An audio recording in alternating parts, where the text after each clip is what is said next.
Two things concerning the internet are no secret in today's world.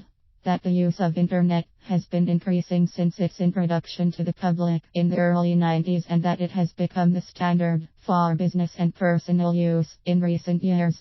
There are literally more than 100 statistics out there and several different sites that post these statistics. There are two sets of statistics in particular that I would like to comment on.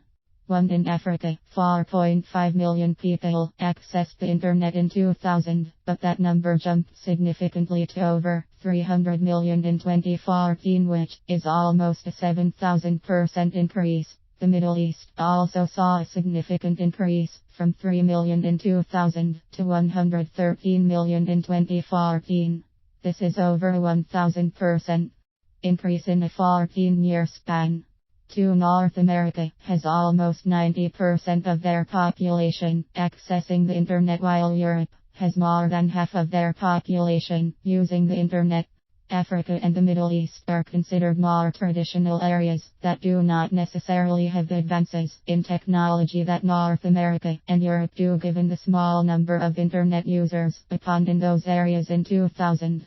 It is also commonplace to believe that such traditional areas may not embrace use of the internet given the controversial content located on the internet and how it may conflict with the local beliefs and customs. The significant rise of internet use in Africa and the Middle East illustrates that the internet can touch and spread over the most traditional of areas over time and at such a fast pace. It could also illustrate that certain local cultures are willing to move towards a more moderate stance and allow internet use. It is not infeasible to believe that one day remote villages and more conservative areas may have access to the internet based on the rising numbers.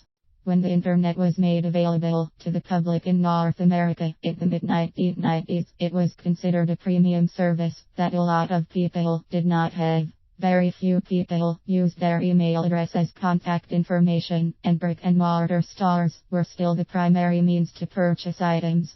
Even though websites such as Yahoo, Amazon, and eBay got their start in the 1990s, they did not become prominent sites until the start of the next decade. But as the statistics illustrate, with close to 90% of North Americans using the internet, a lot has changed.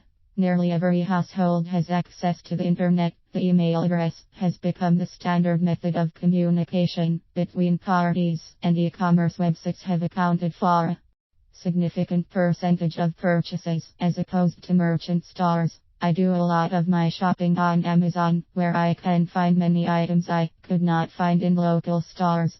Thus, the internet is the way of life and the way to do business in North America, and may one day become a way of life all over the world. Thus it becomes important for every business to incorporate the internet into their daily use, whether it be getting a website, or mobile app, since the use of internet has spread to mobile phones as well.